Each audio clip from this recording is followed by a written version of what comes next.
Hello, welcome to a new Oxygen XML webinar. Thank you for joining us.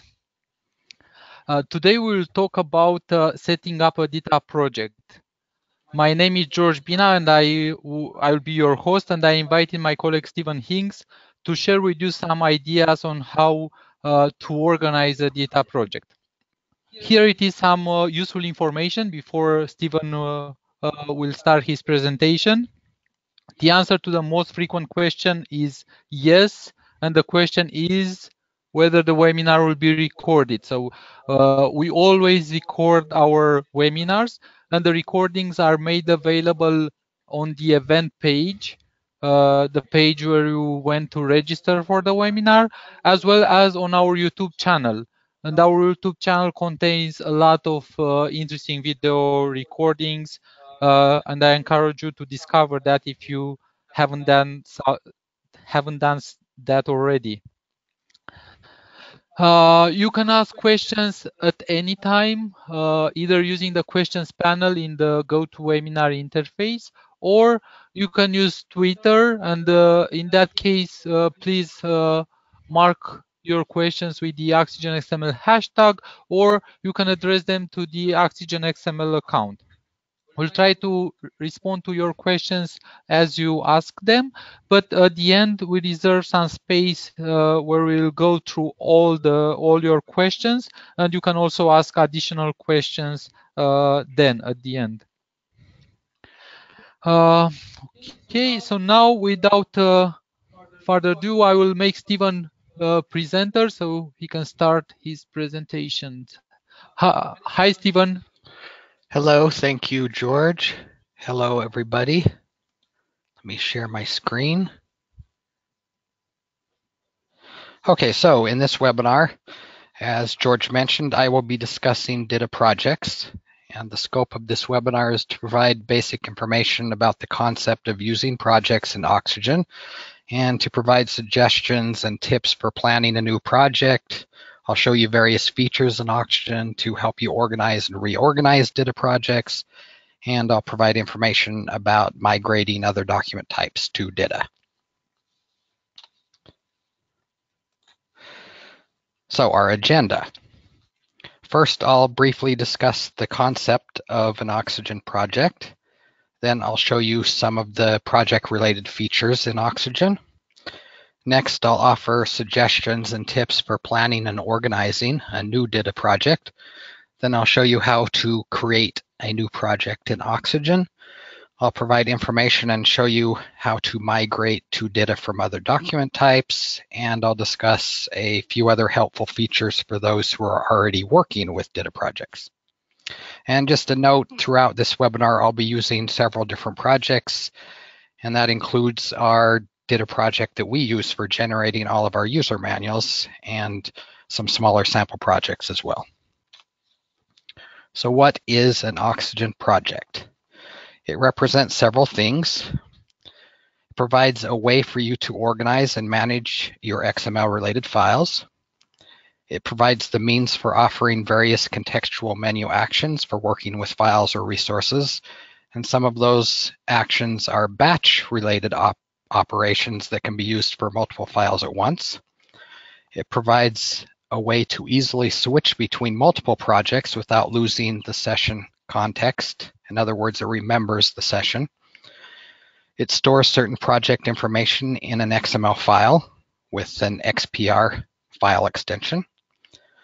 And it provides a way to define project level settings, transformation scenarios, and they can be shared with other users. So for the overview of features, I will start with the project view. For those of you who are not familiar with Oxygen, this is the project view, and it's similar to most other file explorers, so much of the functionality is going to be familiar to most people. You see that we have various folders, files inside each, and it can contain physical folders. All of these are physical folders or logical folders. The project itself, the container, is a logical container.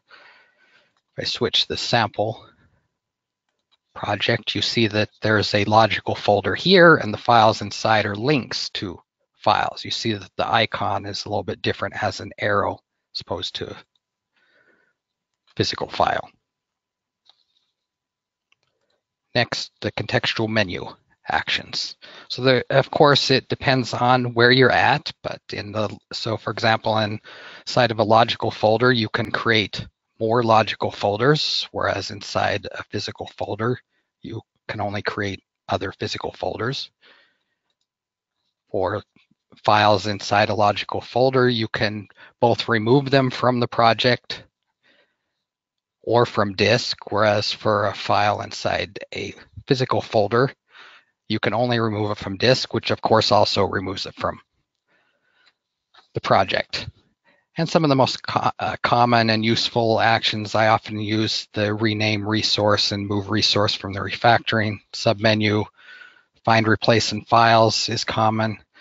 Some of the actions work on multiple files at once. For example, you can check spelling in multiple files, format and indent, transform, validate, and so on. Next, let's talk about switching between projects. And first, let me introduce you to an option that you may not know about. So in the application layout preferences page, there's this option called Remember Layout Changes for each project. And this is deselected by default. But if you have it selected, it will remember your layout and your editing context if you switch projects. So you see that I have certain views open, I have a certain layout. I'll even open a file. So when I switch back, it should send me exactly here. And if I want to open a new project, I can go to the project menu, select open, or reopen one from here. If you've opened it recently, you can just select it from this drop-down menu. This is the easiest way to switch back and forth between projects. So I'm switching to this other project that we use for our website. See that the layout is a little different. And if I switch back, you see that it sends me right back to where I was with the same layout. All the same views open and the same files open. Now remember,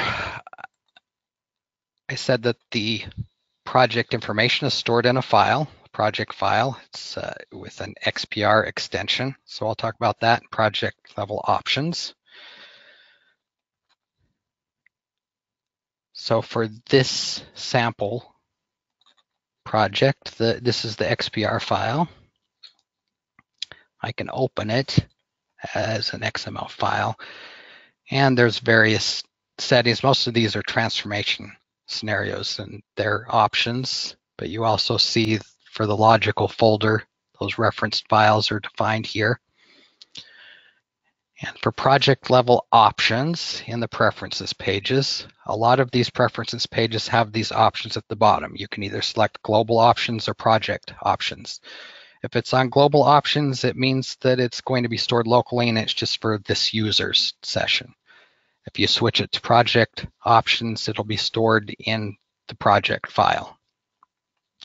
And there's an icon up here with the P inside of a circle.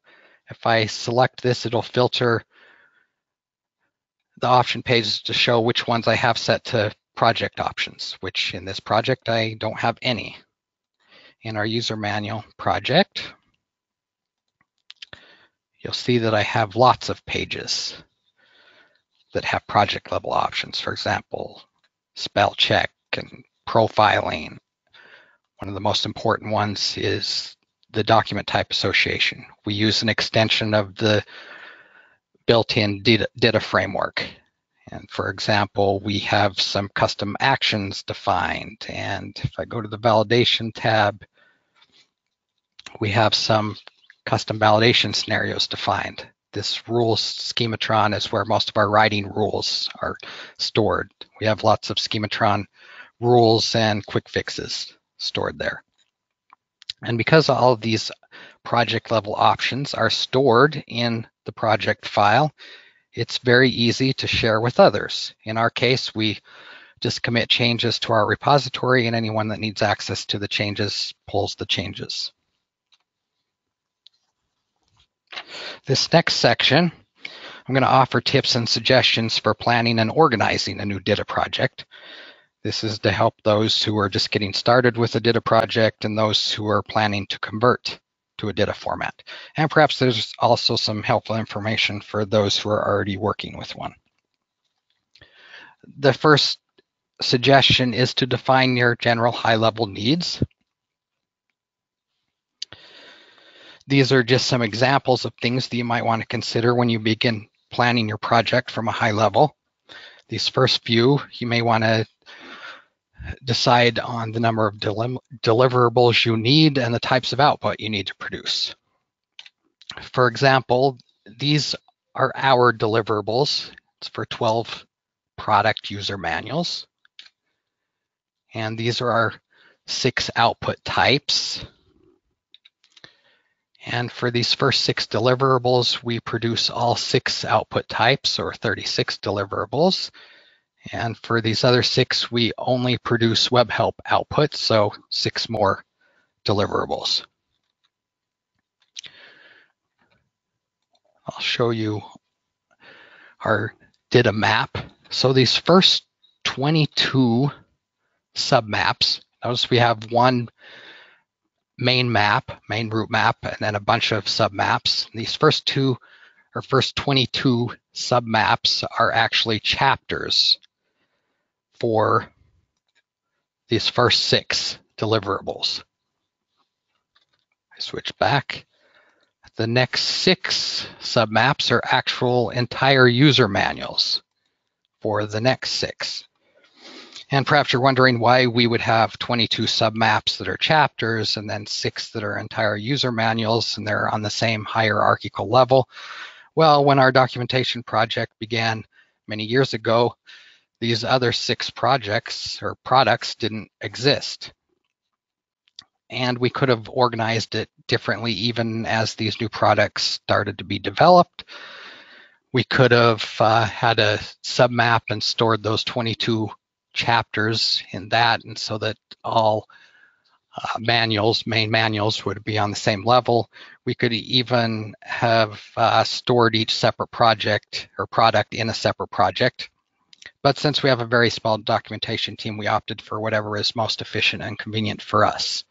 And that's the beauty of DITA and Oxygen. There are usually multiple ways to do things, and it all comes down to what is best for each organization or individual according to your specific needs. Speaking of which, the next thing you might want to consider is whether or not you have any particular business rules or needs. This might impact how you organize your project. Some examples include a company may have budget constraints that may determine how complex the project can be, and maybe it would determine which DITA features you can employ. Perhaps a company has certain requirements for stakeholders or customers that must be considered as part of the project planning. Maybe there are certain documentation rules, such as how certain words or phrases must be written, or certain structural rules. Most companies have best practice rules for various things that need to be considered in the planning phase. Some companies have specific rules in regards to how folders and files are structured or saved. This also might affect how you organize your project. The next few, you may want to consider the contributors who will be accessing the project and how they will do so and how they will share the project. In our case, these are the type of contributors for our documentation, and they have different levels of access. Of course, the documentation team has full access to the project, and some developers do as well. And we use Git for our version control and file repository, and GitHub to commit to that repository. And anytime any of those people need to access the current project, as I mentioned before, they just need to pull the changes from the repository. And then when they open or refresh the project in Oxygen, they will see exactly what I see, have the same project level options set as I showed you earlier. And as far as the other contributors, they use other methods to contribute.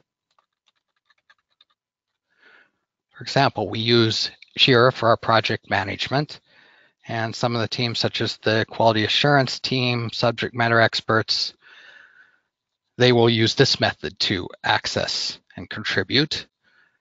Anytime we commit using this Jira number, it adds a link directly in the Jira issue, and any of those contributors can click that link and it'll automatically open that source document in Oxygen XML WebAuthor, where they can edit or propose changes to the actual source document. And then all they need to do is commit their changes, and then the documentation team can pull those changes.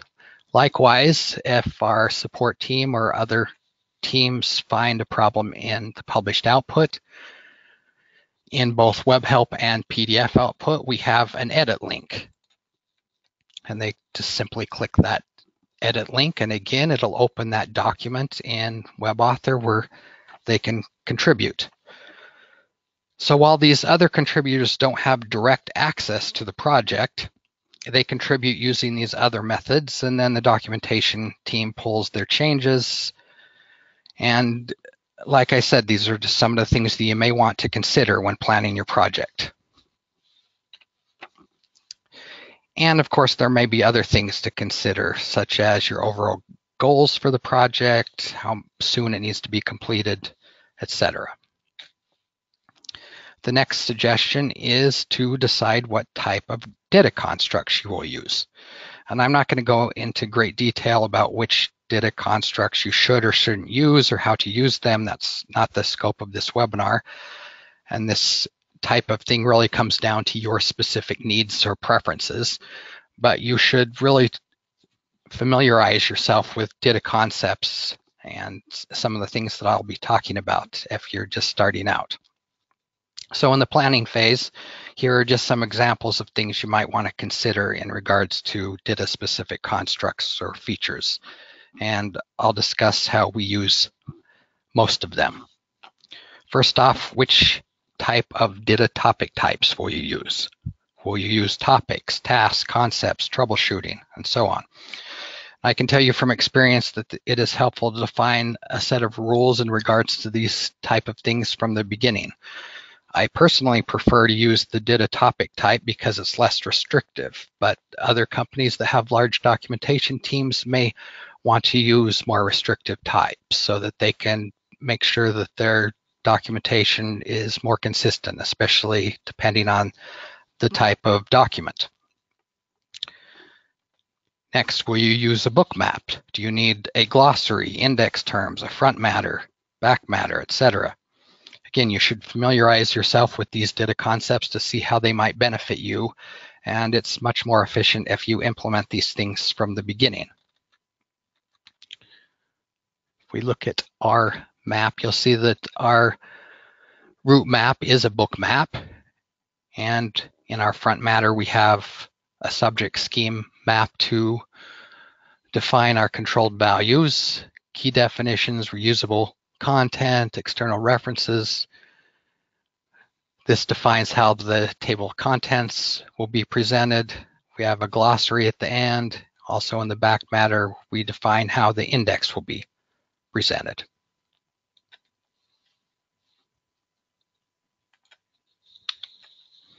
Will you define keys?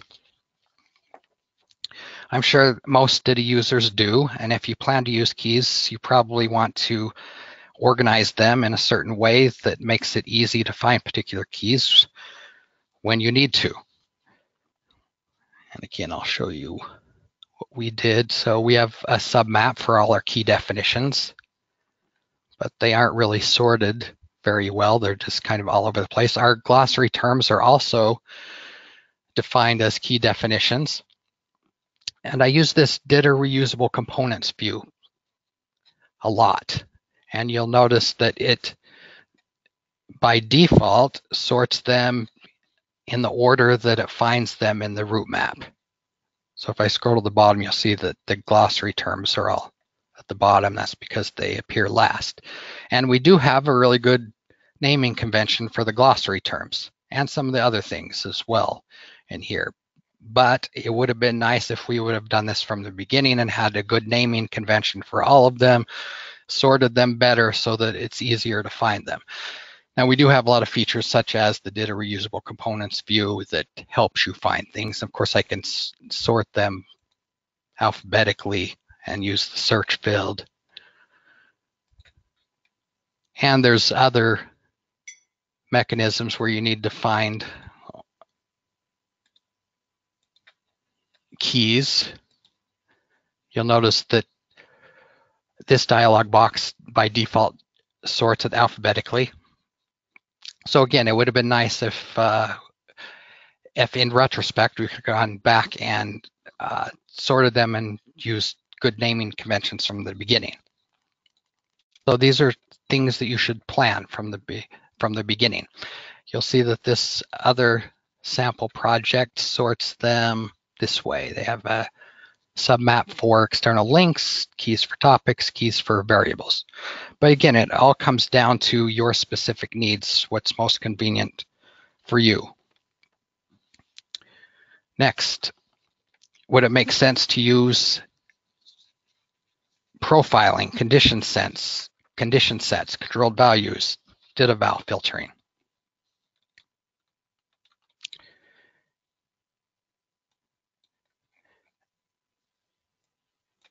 So in our case, you see that we have a lot of profiling. Each of these profiling values represent one of our deliverables. So for example, let's go to this map.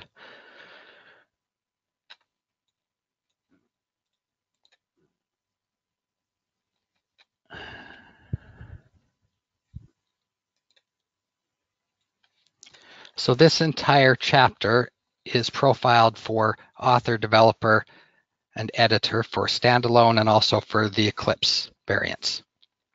Then you'll see that some sections, for example, these 3 topics are only profiled for the standalone manuals for author, developer, editor. And we also have heavy profiling on certain topics. Here's an example for the project view. Even in the title is profiled. That's because in Eclipse, it's called the navigator view. Now, because we needed to drill down so far and heavily profile even at element level, we found that this is the best way for us to profile and filter our content to produce all of those deliverables from one single source. But of course, there's other ways to do this. Again, it all depends on your specific needs. If, for example, the only thing that was different between the manuals are screenshots, we could have organized it different in this sample project, for example. They have some screenshots for the Windows platform and the Macintosh platform. And these are defined in the same parent element in a reusable component.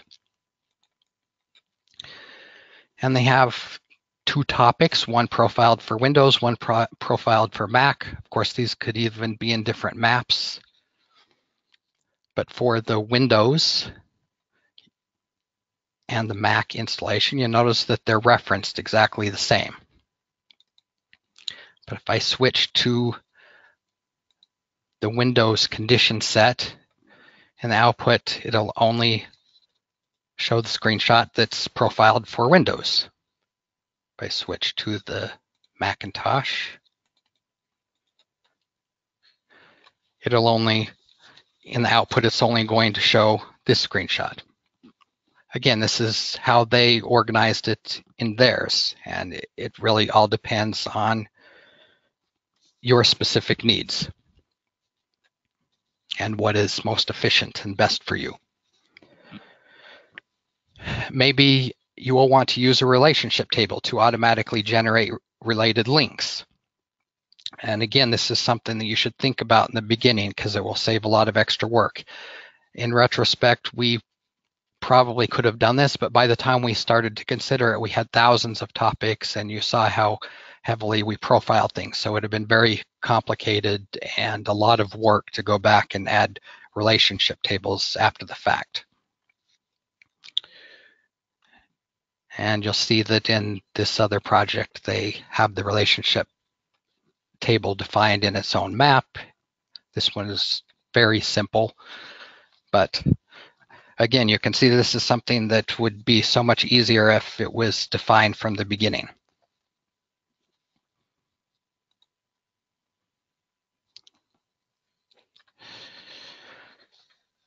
Maybe you have specific things that you need in the output. For example, you can use the DITA chunk attribute to merge multiple small topics into a single page. Another example, you can use the collection type attribute to generate navigation links. And if we switch to our project, this is our map for oxygen PDF chemistry. And you notice that for each new section, we either have a collection type attribute or a chunk, depending on what we want in the output for that specific section. And in the output, you'll see that for these first sections that had the collection type attribute, it generates navigation links. If I go down to a section that had the chunk attribute, here's an example, you'll see that each subtopic is merged into one page.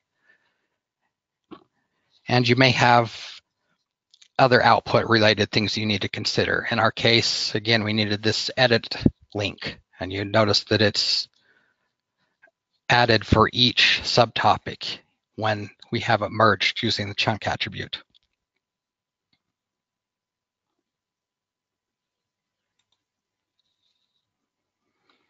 And what other DITA constructs will you need? For example, variables, reusables, key refs versus hrefs, or con key refs versus con refs. We do use variables for our product attribute. If the value is editor, it expands as Oxygen XML editor. If it's author, it expands as Oxygen XML author. And for our reusables, we have all of them in a folder or in a submap. And what we decided to do is for each chapter, we have a reusable component. And there's various different elements that are reused in each one. And again, it all depends on what is best for you. Another way that we could have done it, here is an example of the reusables for Content Fusion. And this is basically a reusable for an entire condition set, an entire manual. So anytime I need to reuse something for that user manual, I know that it's going to be found in this reusable. All of these are basically topics that we reference using, that we define as a key, and then we reference them using con key refs. And speaking of which, when it comes to whether to use key refs or hrefs or con key refs and con refs, you really should familiarize yourself with the difference between direct and indirect referencing. There are advantages to using key refs and con key refs, sometimes at the expense of quickness and simplicity. For example, using key-based or indirect referencing makes it easier to reuse content in multiple maps, and each map combined the same key name to different resources. I showed you how we did that with images before. And another specific example is that using keys might also save extra work down the road if you find yourself needing to rename or move resources. And this actually happened to us. And using keys also makes it easier to find the resources when you need to link or reference them. And again, as I said before, it's always helpful to come up with a good naming convention for the keys and the reusables so that you can find them easier. And I want to point you to a good resource. One of my colleagues just offered a presentation at TC World TCOM conference. If you go to our company and events page and past events, TC World, Alex presented DITA reuse best practices. And his presentation goes through all of these things about the best practices for reusable components in DITA and using keys and key refs instead of con refs, key refs instead of hrefs. And my colleague will paste this link into the chat window for your convenience.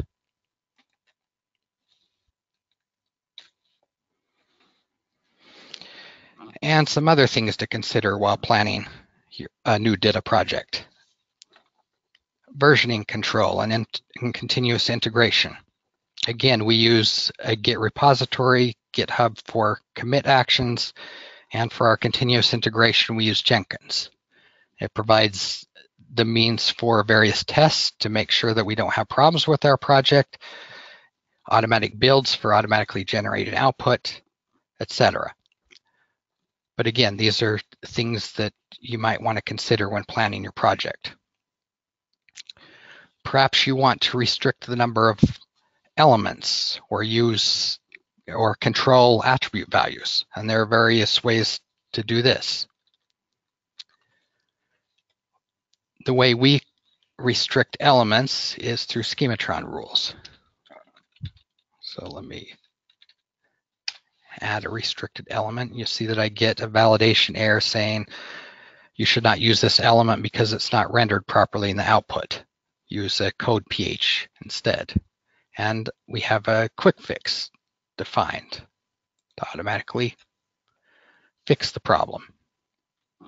And we have lots of schematron rules and quick fixes. This is very helpful for imposing rules and, in this case, restricting certain elements.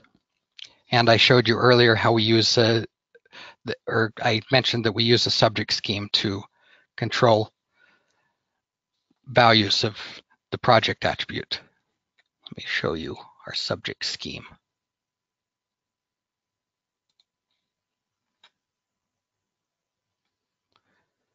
So for the project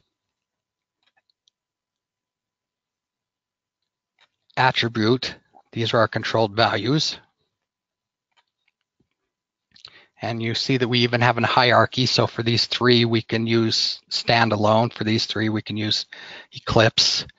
And we've rejected these other default attributes. If I go back to this topic, you'll see how this translates. See, I can select any of those values defined in the subject scheme. I should also mention that we use DITA filtering. If I look at our condition sets here in our settings, so for each condition set, we've specified it using a DITA file.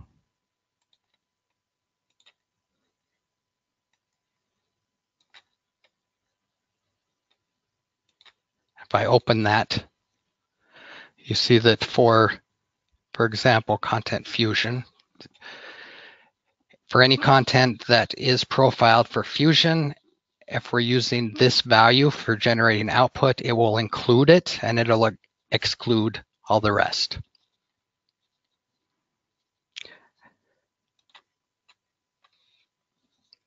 How about framework specializations? I showed you how we customized ours. And again, my colleague did a recent presentation in regards to this. In this case,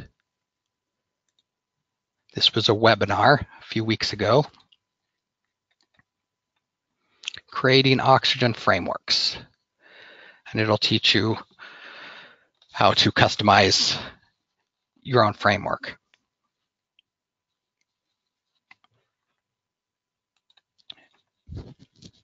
Maybe you want to create your own document templates to help the authors and make sure that all contributors are using the same document structure. In this case, we have a couple topics in our user guide that teaches you how to create and customize document templates. Authoring assistance. I showed you an example of how we use schematron rules and quick fixes. You can also add inline hints, inline actions, and standardize the editing experience. And I'll point to some resources for this. Again, back in our past events last week, my colleague offered a webinar that taught you how to create your own schematron rules and schematron quick fixes. And there's also a blog post, and for reaching the blog post, it's in resources blog. But this particular one is called Guided DITA Authoring Solution Overview. It was created by one of my colleagues earlier this year in March. You can see that it offers all sorts of information and points to various resources to help you. For example, restricting the visual editing experience, implementing your own style guide, imposing controlled attribute values, imposing business rules and structured restriction, running batch validation checks, and so on. And again, my colleague will paste these two links in the chat window. Do you need to translate your content? And if so, you should consider how to organize it. Maybe you want to use a separate folder to store topics for each language. And again, my colleague wrote a blog post about this in this past May, translating your DITA project. Again, my colleague will paste this link in the chat window as well.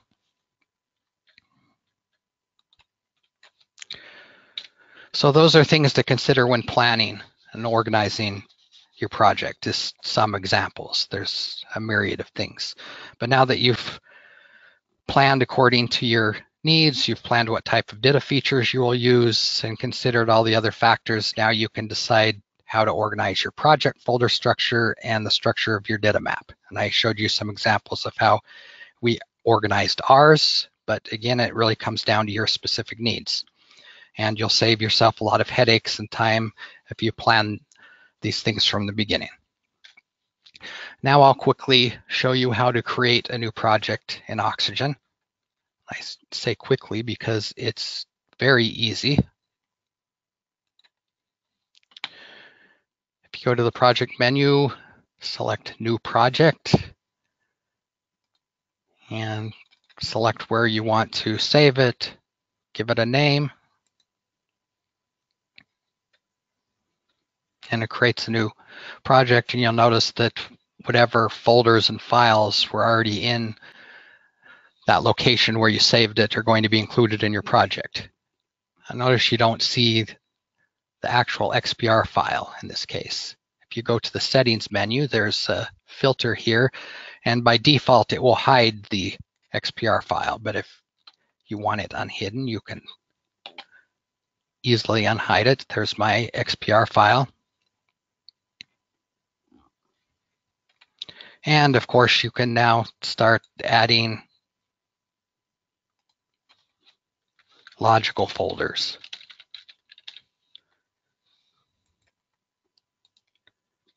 Or real folders, files. And as you continue to add to your project and change project level options, add transformation scenarios and whatnot, your project will grow and your project file will grow. So it's that simple to create a new project. Now let's talk about a topic that's very popular. People often ask us about migrating from other document types to DITA. And first I want to introduce you to an add-on that we recently released that will help you batch convert multiple different topic types or document types to other types. And then I'll show you some examples of converting from Markdown to DITA, DocBook to DITA, and even Word type documents to DITA.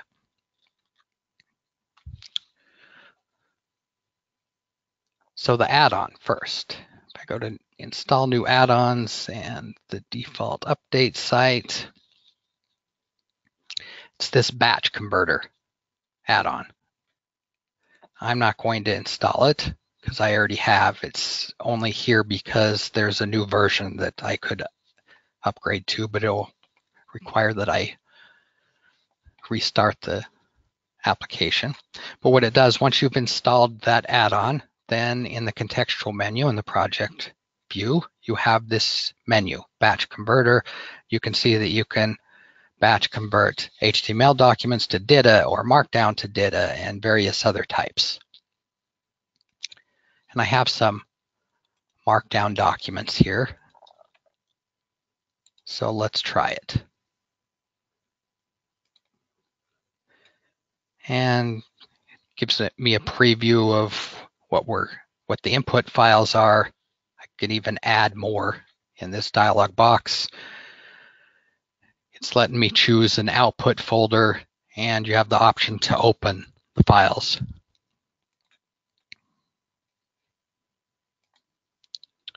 So this one doesn't have any problems. Oops. Either does this one. In some cases, you're going to have to do some manual cleanup. For example, here it added an extra element. In all cases, in these conversion operations, it tries to map from one document type to DITA or whatever document type you're going to, and it does its best to find an equivalent mapping, but in some cases, it has no way of determining what it should map to, or maybe there's multiple choices and it doesn't know which one to choose. So there's often times when you have to do some manual cleanup. Another popular choice is converting from DocBook to DITA. I'll close these.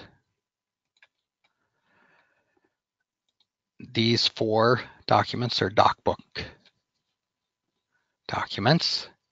And in this case, there's a transformation scenario built in that I can use. It's this DocBook to DITA.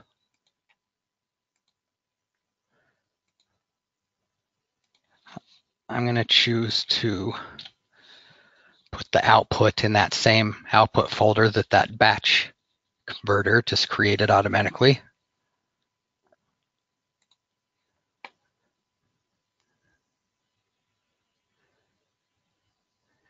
And you see how easy it is to batch convert multiple documents. Now in this case, you see that it added some extra comments, XML comments, again, XML comments, XML comments. And this one, XML comments, and also added a prologue that I don't want. An extra body. And again, you can manually adjust this, but we also have refactoring operations that will help you in these cases.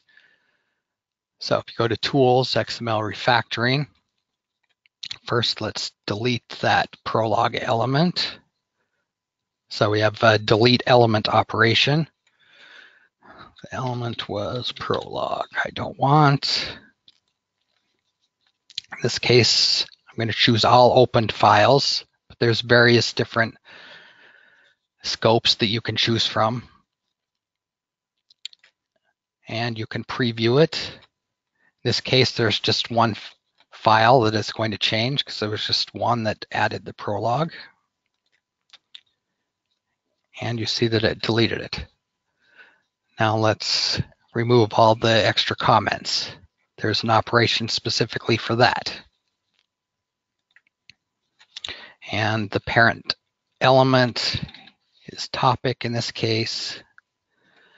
Again, I'll choose all open files, preview it, And you see that it's going to make changes in all 4 files. So you see we have tools to help you do the cleanup after. Another popular format that we're often asked about is converting from Word to DITA or another type of Office document.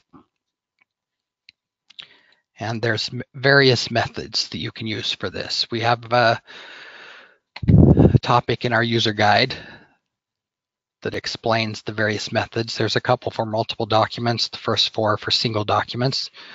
The first method is basically using the smart paste functionality in Oxygen. So if you copy from an Office document, a Word document, and paste into a DITA topic, Oxygen will attempt to map it to DITA structure. This is obviously helpful if you just have a small amount of content to convert. These next 2 methods are similar. In this case, you're saving the document as HTML. In this case, you're saving it as docbook. With HTML, you can either import it as XHTML and then use a transformation scenario, or open it in a web browser and use the smart paste functionality. You could also use that batch converter add-on that I just showed you.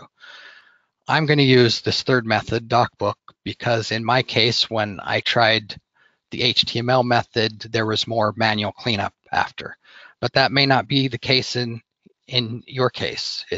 It may be helpful to try this on a few documents using several methods and see which is going to work best for you before you batch convert hundreds or thousands of documents. And there's a fourth method for single documents as well. It's a little bit more complicated using the archive browser view, and this only works for MS Word docx format files. In my case, I have an ODT file, and I'm going to save it as docbook, as it said in method 3.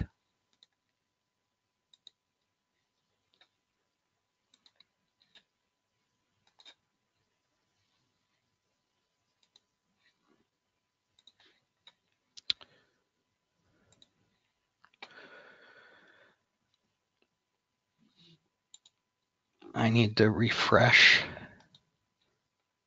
Okay. So it's a docbook document. It did not save my title, so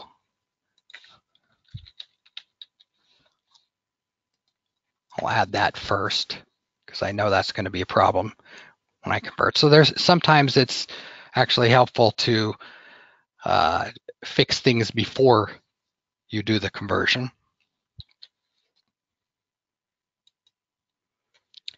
And I'll use that same transformation scenario.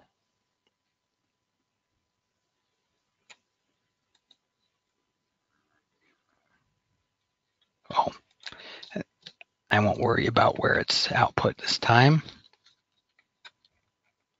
And you'll see again, it added XML comments and a prologue, and I can easily fix those. So those are some helpful tools for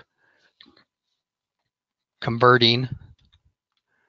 The last few methods are for multiple documents. This is if you don't have a way to, or if you don't already have them in docbook or HTML or Markdown format, they suggest to use a third-party tool to convert them to docbook and then use the method that I just used, or use a tool to convert it to HTML or Markdown. And again, use the batch converter add-on.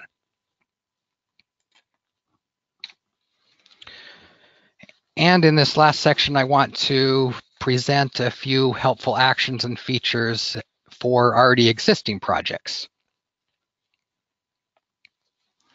And all of these features are things that I have used myself to reorganize our manual. First, refactoring actions. I've showed you some of our refactoring actions, but just to point out that there's a whole section for DITA. For example, there's an operation for changing topic IDs to be the same as the file name, or convert cal tables to simple tables. This is a very helpful one. Convert conrefs to conkeyrefs. Convert nested topics to new topics, sections to new topics. Rename keys. Next, find, replace files. I use this quite often. And I'll just show you some operations that I've done recently. So I'm doing this operation on any file in the topics folder. And all of our topics are stored in this folder. So first, here's an example. Now I want, anytime I refer to the DITA Maps Manager, I want it in a UI control, because that is our writing rule.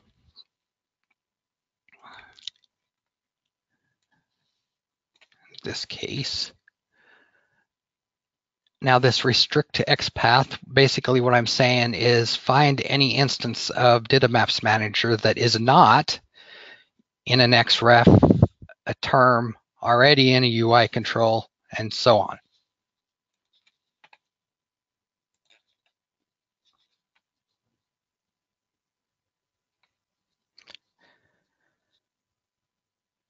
And you see that it found a few instances. This is in a bold element instead of UI control, so I can easily fix that.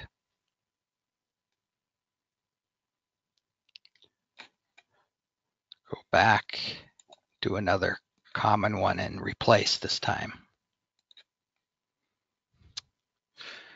I did this recently. I found an instance where we referred to SharePoint without the capital P. And this time I want to replace it with what it should be. So this time I'll select Replace All. And don't worry, it has a preview to make sure that you're not doing something that you don't want to do. And I see that I have 2 instances. And yes, in both cases I want.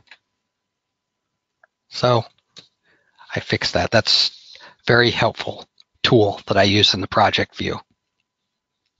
You also have that option in the DITA Maps Manager as well. It's just a matter of the context that you need for the operation. Converting DITA documents to another type.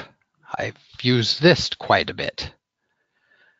At some point, we decided that we're going to convert as many task, concept, or reference document types to topics. Here's an example of a concept that hasn't been converted. So we now have these refactoring actions directly in the contextual menu. Convert to topic. And because this is going from a restricted type to a less restrictive type, and it's very simple, I'm sure I'm not going to have any mapping problems. But if you're going from a topic, for example, to a task, you may have a lot of manual cleanup after. But you have these helpful refactoring actions to convert document types if you need them. And the other thing, using masters file support. So in the project view, you'll notice that we have master files up here enabled. For other XML document types, this feature is used for other things, for example, to batch, validate, or transform included modules and whatnot. But for DITA, it's mainly used for renaming and moving resources so that you can update the references to those resources. If you don't have master files enabled, you can enable it from the settings menu or by right-clicking the project, selecting it from here. I've added my route map.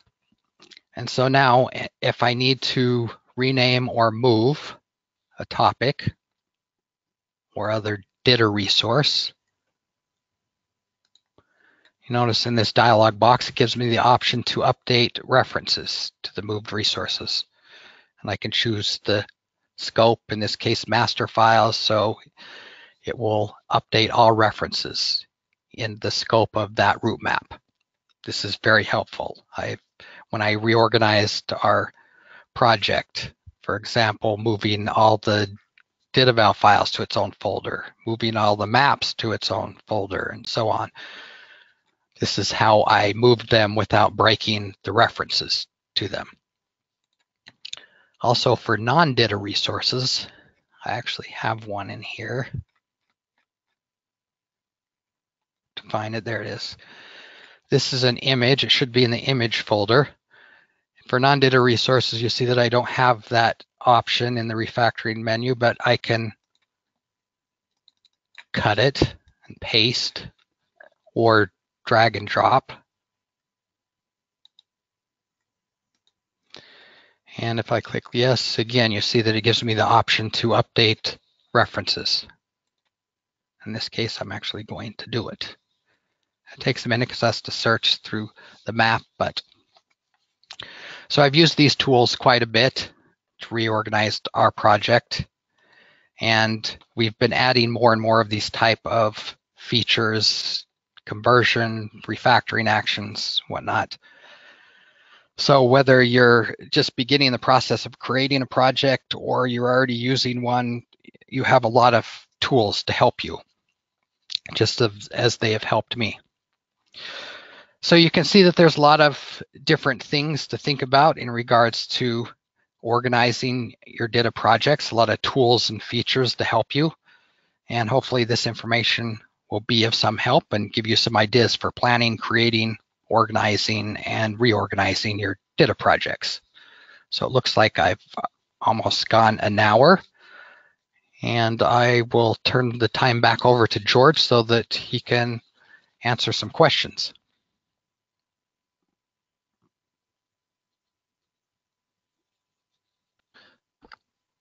Okay, thanks, Stephen.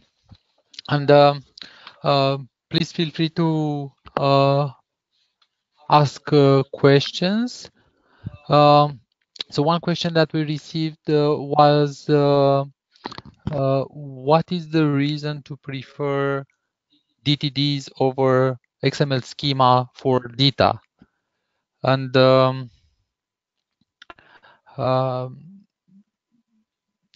the tool support for DTDs is still better in the DITA space. And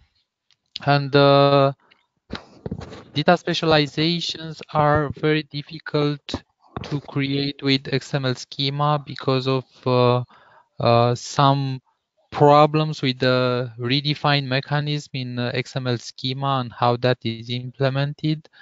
So XML schema is not preferred when working with DITA. And in fact, DITA 1.3 moved to RelaxNG as the main schema language. And so you can define basically the schema in RelaxNG, and then DTDs and XML schemas are generated from that. Oxygen also supports relaxing directly, so you can use RelaxNG with Oxygen. DITA Open Toolkit, the latest version of the DITA Open Toolkit supports RelaxNG, and I expect also other tools that support for that. So in the future, I guess everyone will prefer RelaxNG over DTDs or XML schema. Okay, so another question is there a direct method for converting unstructured Adobe FrameMaker files? I do not think we have. You can save them. As long as you can save it into those one of those other formats, if you can save it into HTML or DocBook or Markdown, even if you can save it to Word. Okay. But it would take saving it to another format to get it there. So there's a little bit more work. Yeah, so I think there are some companies that provide conversion services. Their own business model is around that. So and um, yeah, so they provide this type of conversion from unstructured frame maker to DITA. Is there a way to refactor unordered list to simple list element, or a way to refactor a list element and child elements will follow? Yeah, so you can create refactoring actions in Oxygen based on XSLT or XQuery update. We have, I think, a number of refactoring actions in our own in the user guide project that Stephen presented, and the user guide project is generally available on GitHub. So if you go on github.com Oxygen XML user guide, you have the source of our user guide project here. Refactoring UL to an unordered list to a simple list uh, should be not that difficult. Um, so with an XSLT script, and basically Oxygen allow you to apply that script in a safe way that will not make other changes to the document, only the changes that you actually intend to the document. So you can match on UL and generate an SL element, and then on LI and generate SLI elements, and so on. But then it may be that within the list item you can enter more elements, but those may not be allowed within the simple list item. So then you need to remove some of those elements if they exist. But then once you have the refactoring action, you can apply that on all your files very easily with the uh, support that we have. And Stephen presented that from the project, you can invoke refactoring actions. George, can you share my screen again real quick? Sure. One moment. We actually Uh, created some custom actions. Do you see my screen? yes. Okay. So we have a refactoring folder. These are custom actions. This is for converting a UL to DL, something that we needed to do. So it's very similar to what they asked. And here's the XSLT script for that. Yeah, which is quite And simple. also to let them know, in our user guide, we have a section for the custom refactoring operations that explains how to do this. And I suppose that we could share our examples of these custom in the public project so that people could see them.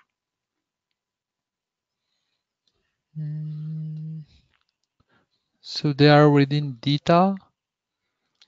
In the refactoring folder.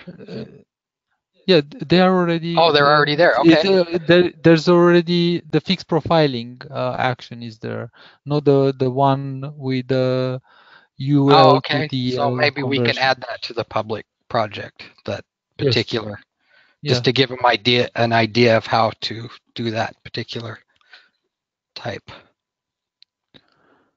Yes, that will be useful. So just to come back to me again. Yeah, so a few takeaways I think is that uh, Oxygen allow you to define and use multiple projects, and then when you switch between those projects, you have a context switch, so you always come back to the layout that you had for that project, to the files that you had last open for that project. So whenever you work on multiple uh, projects or on multiple tasks, it's very useful to have multiple projects because it will allow you to switch the context quite easily. Then with the project level settings, you can share a lot of options with all the users that work on that project. So for us, for instance, on the user guide, uh, it would have been impossible basically to work if every person that had to work on the user guide had to set up formatting options, all the deliverables, the profiling, and everything from scratch.